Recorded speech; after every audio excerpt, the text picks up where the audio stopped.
오늘 말씀을 통해서 우리는 하나님이 어떻게 역사하시는지 어제에 이어서 또 하나님이 역사하시는 방법에 관한 말씀에 너무나 중요한 교훈을 얻습니다. 먼저는 씨를 뿌리면 반드시 그 씨는 열매 맺게 되어 있다라고 하는 것입니다.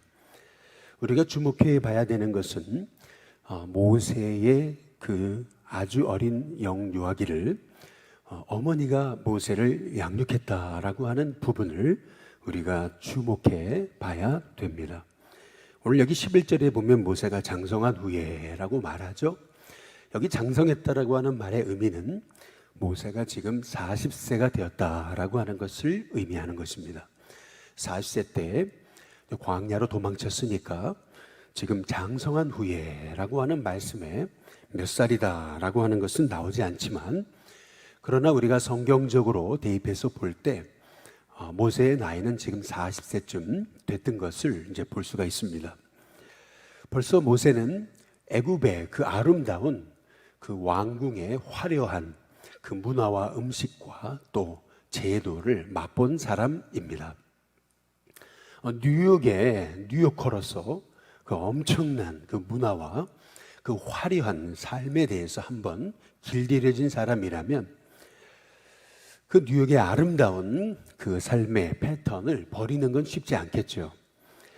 그러나 이제 모세는 히브리서 11장의 고백처럼 왕의 공주의 아들이나 칭함을 거절했다라고 이렇게 이제 말씀하고 있어요.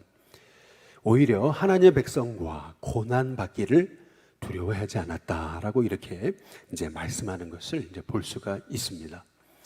아니, 모세가 40년이나 애굽 땅에 살았는데도 어떻게 그가 애굽인이 아니라 히브리인으로 살았는지 우리는 그 이유에 관해서 주목해 볼 필요가 이제 있는 거죠. 오늘 11절에 보면 모세가 장성한 후에 한 번은 자기 형제들에게 나가서라고 이렇게 이제 말씀하고 있어요. 그들이 고독에 노동하는 것을 보더니 어떤 사람이, 애굽 사람이 한 히브리 사람 곧 자기 형제를 치는 것을 본지라 라고 이렇게 말씀하고 있습니다. 11절에 이 이스라엘 백성에 관해서 형제들이다 이제 두 번이나 이제 강조하고 있는 것을 볼 수가 있습니다.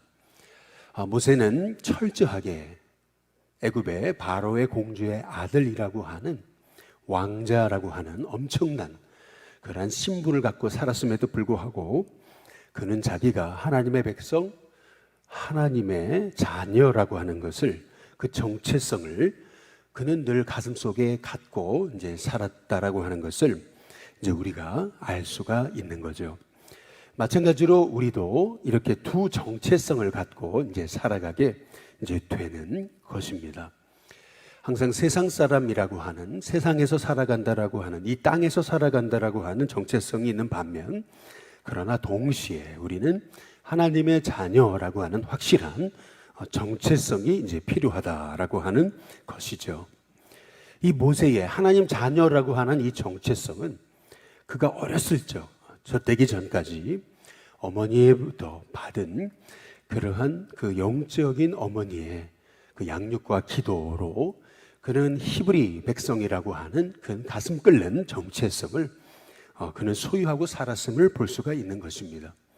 아니, 뭐 젖되기까지 그게 무슨 영향이 있는가라고 이제 생각하실지 모르지만은 히브리 여인들의 그 자녀를 향한 그 믿음의 교육, 신앙 교육은 정말 세계에 소문날 정도로 아주 철저하고 대단한 거죠. 특히 고대 중동의 기사에 따르면은 이 아이들을 젖댄 그런 기간이 만 3세 이상까지 되고 그 이상까지 되었다라는 것을 우리가 이제 알 수가 이제 있습니다. 이제 그렇다고 본다면 어렸을 적부터 믿음의 말씀으로 양육하는 것, 마땅히 행할 길을 아이에게 가르친다면은 그것에서 떠나지 않는다라고 하신 이 하나님의 말씀이 얼마나 소중한 우리에게 주시는 하나님의 음성인가라고 하는 사실을 이제 우리가 깨달아 알게 되는 것이죠. 우리의 가정에서도 이렇게 하나님의 말씀에 씨앗을 심을 때 우리 자녀들은 이 땅에서 하나님 자녀라는 영적 정체성을 잃어버리지 않고 믿음으로 살아가는 은혜가 있게 될 줄로 믿습니다. 두 번째로는 하나님은 어떻게 일하셨는가? 오늘 여기 말씀해 보니까 실패를 통해서 일하셨던 것을 이제 볼 수가 있습니다. 모세가 40대 됐을 때 이제 밖으로 나가서 자기 형제들, 히브리 백성들이 고되게 노동하고 있는 것을 이제 보다가 애굽 사람이 그 자기 동포, 자기 형제를 치는 것을 본지라라고 이렇게 말씀하고 있어요. 근데 여기서 쳤다라고 하는 말의 의미는 그냥 한두 대 그냥 톡톡 때린 것을 의미하는 것이 아니고, 여기서 쳤다는 말의 의미는 거의 죽일 정도로 때렸다라고 하는 것을 의미하고 있는 것입니다. 인정사정 없이 정말 개, 돼지, 소보다 못하게 그렇게 인정사정 없이 피 튀기도록 그렇게 때렸다라고 하는 것을 이제 의미하고 있는 것이죠.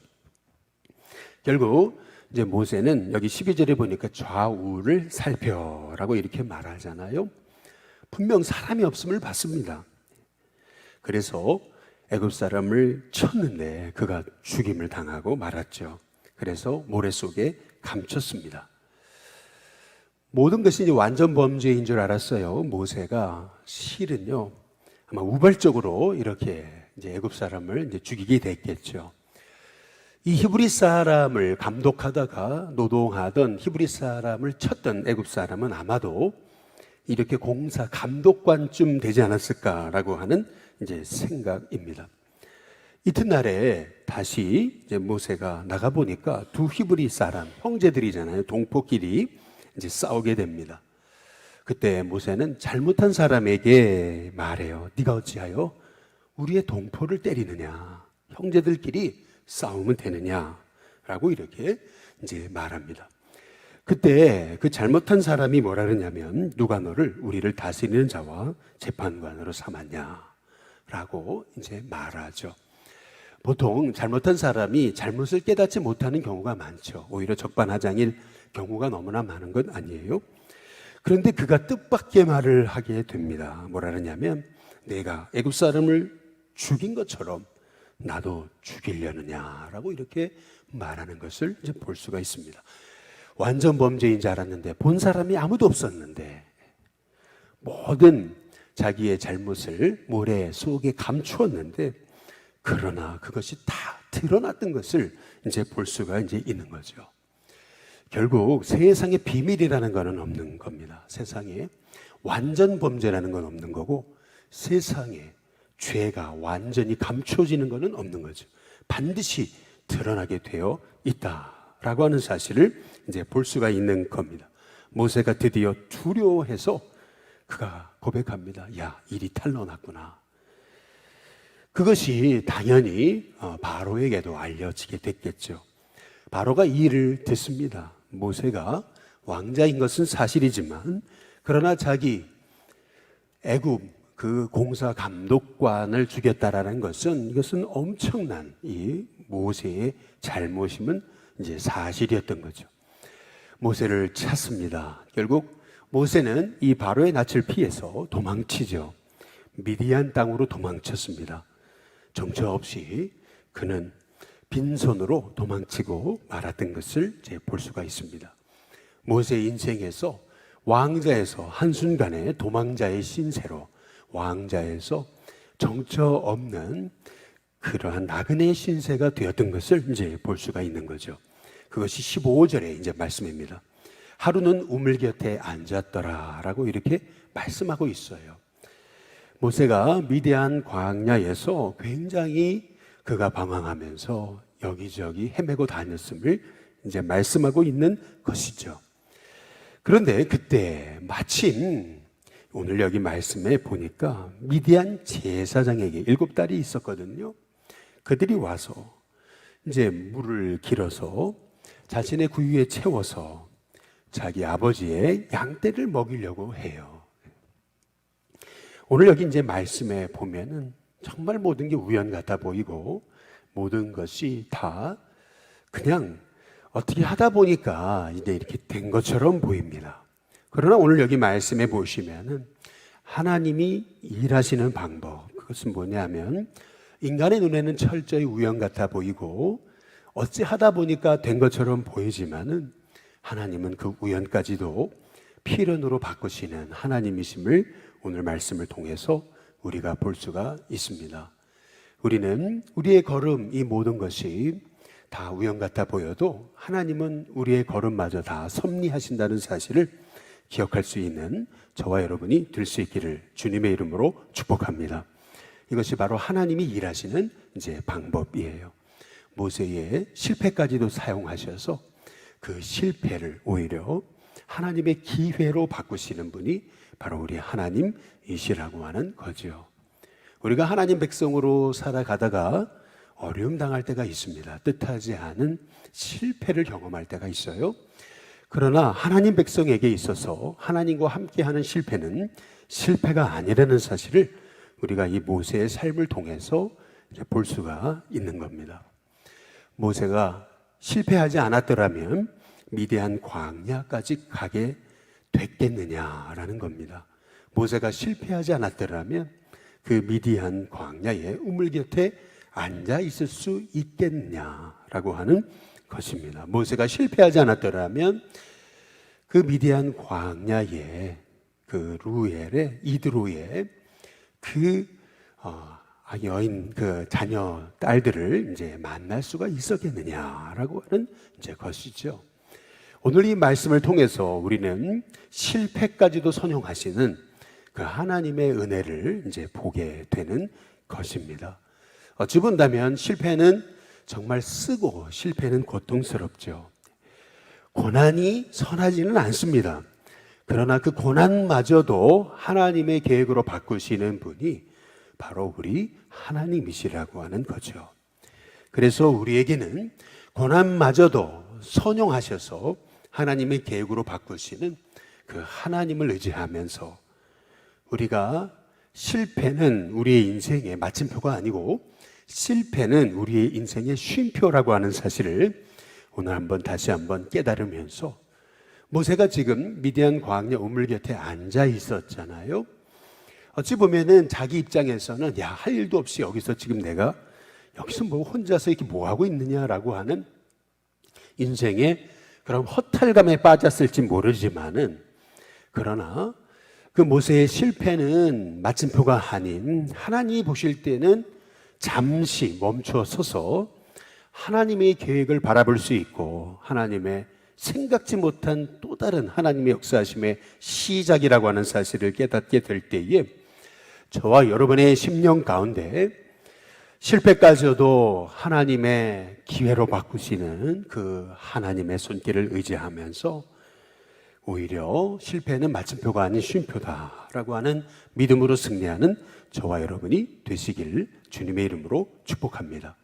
특별히 오늘 여기 16절에 보면은 미디안 제사장에게라고 말하잖아요. 그 미디안 땅에서 제사장의 역할을 하던 그러한 이드로 루엘에게 7딸이 있었어요. 그런데 왜 하필 그때 모세가 우물 곁에 앉아 있었을 때 그들이 물을 길러 왔고 또 17절에 보니까 목자들이 와서 그들을 쫓아내려고 하는 그런 상황이 이제 벌어지게 됐던 거죠. 애굽 땅에 있을 때 히브리 백성들이 서로 싸우고 그리고 또한 애굽 사람이 히브리 백성을 치는 것을 볼 때에 모세는 가만히 있을 수가 없었어요. 모세는 항상 의협심에 불타던 인물이었습니다. 그는 실패했지만 그랬음에도 불구하고 그렇게 어려움 당하는 여인네들의 어려움을 가만히 있을 수가 없었어요. 실패자 주제에 내가 지금 애굽 땅에서도 괜한 일에 내가 개입했다가 이렇게 어려움 당했는데 미디안 땅까지 와가지고 내가 이렇게 저 여인 알지도 못하는 여인네들을 도와서 뭐 하는가 라는 생각을 가질 수도 있었겠죠. 더구나 상대는 17절에 보니까 목자 한 사람이 아니고 목자들이었던 거죠. 여러 명과 지금 모세와 상대하고 있는 상황입니다. 그런데 17절에 보면 모세가 일어나라고 이렇게 얘기하고 있어요.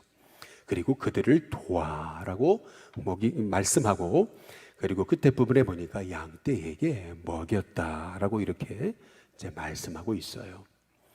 이 모세의 행동에서 우리가 주목해 볼 필요가 있는 것은, 모세는 그 미디안 광야에서도 어려움 당한 여인네들의 어려움을 모른 척하지 않았습니다. 오히려 일어났어요. 어려움 당한 사람을 도우려면 일어나야죠. 그리고 다가섰습니다. 선한 사마리아인처럼.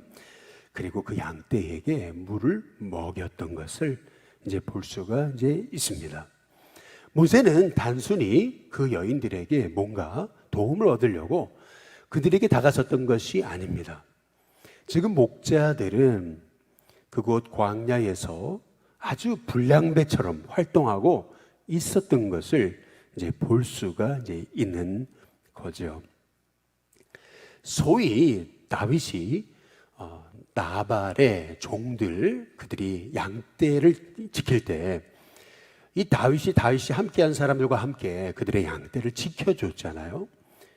마찬가지로 이 모세도 전혀 개입하지 말아야 될 개입하지 않아도 될 그런 상황 속에서도 모세는 여인들을 돕습니다. 근데 놀랍죠. 그 작은 그 선행이 이 모세로 하여금 그의 평생에 그 사람을 만나게 되는 그런 계기가 될 줄은 누가 알았겠느냐는 거죠. 양떼를 먹이고 그 여인들을 보호하고 그리고 목자들을 쫓아내고 이제 그리고 나서 그 일이 끝나는 줄 알았습니다. 이제 딸들이 그들의 아버지 루엘에게 일을 일렀을 때, 그때 아버지가 말합니다. 너희가 오늘은 어찌해서 이렇게 빨리 왔지? 라고 물어봅니다. 그때 그들이 말하죠. 한 애굽 사람이 우리를 목자의 손에서 건져내고 우리를 위해 물을 길어 양떼에게 먹여줬습니다. 이제 이렇게 이제 말하는 것을 그 아비가 이제 들었던 거죠. 그때 아비가 얘기하죠. 딸들에게 말합니다. 그 사람이 어디 있느냐? 너희가 어찌하여 그 사람을 버려두고 왔느냐? 그를 청하여 음식을 대접하라 라고 말하죠. 그래서 딸들은 다시 모세가 있는 그 우물가로 달려가죠. 급히. 놀랍게도 모세는 아직 떠나지 않았습니다. 그 우물가에 앉아 있었던 것을 볼 수가 있죠. 결국 모세를 데리고 와서 음식을 먹였는데, 그냥 음식 먹이는 한 번으로 끝나는 것이 아닌, 모세는 그곳에서 그의 루엘의 사위가 되었던 것을 이제 볼 수가 이제 있습니다. 우리는 여기서 하나님이 어떻게 일하시는가라고 하는 사실을 우리가 이제 깨닫게 이제 되는 거죠. 너무나 인간의 생각에서는 전혀 계획하지 않았는데, 뜻하지 않았는데, 하나님은 인간이 뜻하지 않은 그 상황까지도 하나님은 섭리하셔서 하나님의 계획으로 만드시는 분이심을 이제 알 수가 있습니다. 실은요, 우리가 우리 인생 돌이켜보면은, 실은 우리가 처음부터 우리의 인생을 계획해서 우리가 여기 있습니까? 저도 처음 이제 신학교에 들어갈 때, 제가 홍천이라고 하는 그 생전 한번 평생 나고 자라서 가보지도 못했던 그 모곡이라는 땅에 가서 목회하리라고 하는 생각도 해보지 못했고요. 군생활을 강원도에서 했기 때문에 다시는 내가 강원도를 통해서 저쪽 산 쪽으로는 내가 얼굴도 쳐다보지 않는다고 했는데, 그런데 제가 춘천으로 부목사 생활을 하게 됐고, 이제 그리고 유학이라고 하는 거 잠시 생각을 해봤지만, 나는 유학과는 상관없는 사람이지라고 생각했던 사람이 미국 유학을 갔다 왔고, 그리고 미국 유학을 통해서 잠깐 미국에서 목회할 꿈도 꿔봤었는데, 그러나 한국 땅에 다시 돌아오게 됐고, 또 여주 땅에서 목회하다가 여기 서울에 이렇게 이 남대문에 오리라고 하는 꿈도 꾸지 못했는데, 지금 이 남대문에서 목회하고 있는 거 아니겠어요? 이게 다 제가 생각하고 계획하고 뜻한 바가 아니고, 하나님이 모든 우연 같아 보이는 만남을 통해서, 하나님의 섭리를 통해서 하나님이 지금까지 우리의 삶을 이끌고 계신다라고 하는 사실을 우리가 생각해 보게 될 때, 여기 모세의 삶도 이제 그런 거죠. 모세가 미디안 광야로 도망치려고 도망친 거 아니고요. 그리고 우물 곁에 앉아 있었을 때도 거기서 누구를 도우려고 도왔던 거 아니고요. 그리고 우연찮게 목자들이 왜 하필이면 그때 7 여인들을 해코지 하면서 그렇게 괴롭히고 쫓아내려고 했냐는 겁니다. 그리고 그때 모세의 마음에 왜 의협심이 다시 발동해가지고, 아니 애굽에서 괜히 의협심이 발동해가지고 그것 때문에 어려움 당해서 도망자가 된 거잖아요. 그러면 또다시 그런 허튼 짓은 하지 않을 텐데, 모세가 그 목자들과 대항해서 그들과 맞서서 그 여인들을 구해내고 뿐만 아니라 물까지 먹이면서 양떼들을 먹이는 그러한 행동들 있잖아요. 그리고 거기에서 끝난 게 아니죠. 여성들은 그 모세에게 밥을 먹이거나 나그네를 대접하려고 했던 게 아니잖아요. 집에 돌아와 보니까 아버지가 왜 그를 그냥 내버리고 왔느냐, 빨리 다시 가서 데리고 와라. 그래가지고 갔더니 또 모세가 그 우물가를 떠나지 않았고 거기 마침 또 계속 있었잖아요. 이 모든 것들이 우리가 생각을 해보게 되면은요, 정말 한치의 오차도 없이 하나님은 역사하시고 일하셨음을 우리가 보게 돼야 된다는 것입니다. 우리의 삶 속에 하나님은 지금도 우리의 등 뒤에서 하나님의 섭리와 계획으로 우리의 삶을 붙잡고 걸음걸음 인도하시는 분이 하나님이시라고 하는 거죠. 그래서 저와 여러분이 실은 여러분이 살고 있는 바로 이 자리, 여러분이 계시는 바로 이 자리, 이 부르심의 자리가 하나님이 세우신 자리고 부르신 자리고 사용하시는 자리다라고 하는 사실을 우리가 기억하면서 오늘 하루를 하나님의 은혜 속에 하나님 의지하고 우리가 하나님 주신 은혜와 기쁨으로 오늘도 감격하며 감사하며 살아가는 거, 이것은 하나님 자녀의 마땅한 믿음의 고백이라고 하는 사실을 깨닫는 저와 여러분이 될 수 있기를 주님의 이름으로 축복합니다.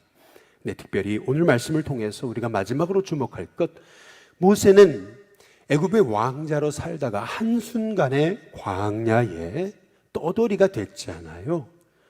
그러나 하나님께서는 정처 없이 떠도는 그런 인생으로 만들지 아니하시고 놀라운 만남을 예비하셔서 그에게 미디안 제사장의 가문의 사위가 되게 하셨던 것을 이제 볼 수가 있죠.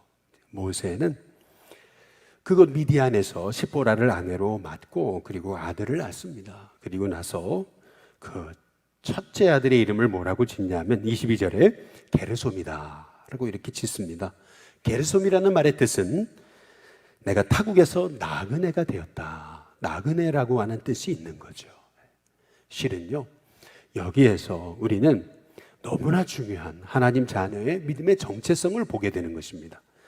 저와 여러분의 이 땅에 주님이 세우신 나그네로 살아간다라고 하는 거죠. 모세가 애굽 땅에 영원히 거할 존재가 아니었어요. 또 광야에도 영원히 거하지 않습니다. 이제 하나님이 모세를 이끌어서 다시 애굽으로 보내셨다가 가나안으로 이끄시는 것 아니겠어요?